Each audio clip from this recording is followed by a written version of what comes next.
Onions are one of my favorite things to grow. In my garden, I plant between 300 and 500 every year. Most of them go into storage so that we can eat them all winter long. Today we're going to talk about how to know when it's time to harvest your onions and how to cure them in case you want to put them into storage. When July rolls around, you should start paying attention to your onion plants. You might notice that the onion tops start to flop over. This means the plants have stopped growing and they're ready for harvest. They are often in the ground like this, and then in July they flop over like that and they bend at the neck. You can wait for all of the onion tops to flop over before harvesting, but you don't have to. If you're waiting for that space to start planting fall crops, you can speed the process along by knocking over the rest of the onion tops. Or you don't even have to wait for them all to flop over. You could just harvest the whole bed when, say, 25% or 50% of them have flopped over.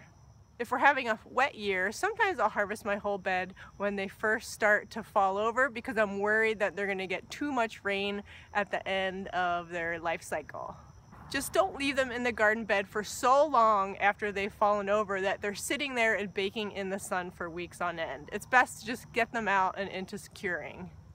Onions are pretty shallow rooted, so you can usually just pull them out by hand. I like to harvest one variety at a time to keep them separate so that I can evaluate them.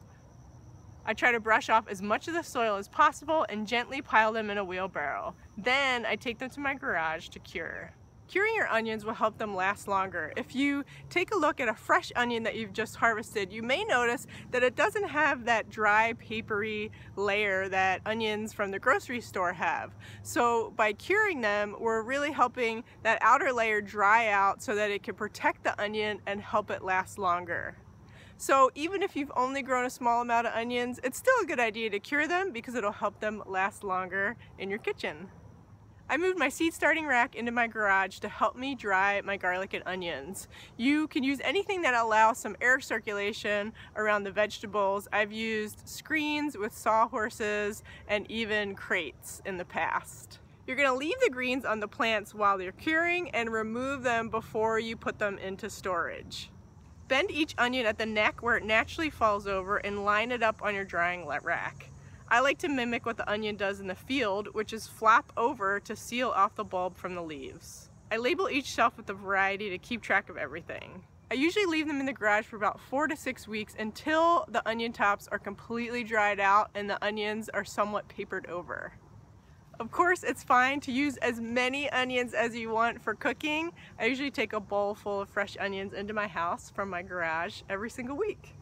If you've grown fresh and storage varieties of onions, you want to make sure that you focus on eating up the fresh varieties first. I grow one fresh variety, which is Ailsa Craig, and the rest are storage varieties. So we really try to eat this one first and then move on to the other varieties.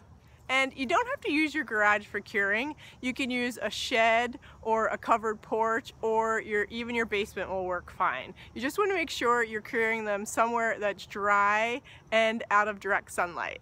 In another video, we'll talk about how to prepare your onions for storage after they're completely dry.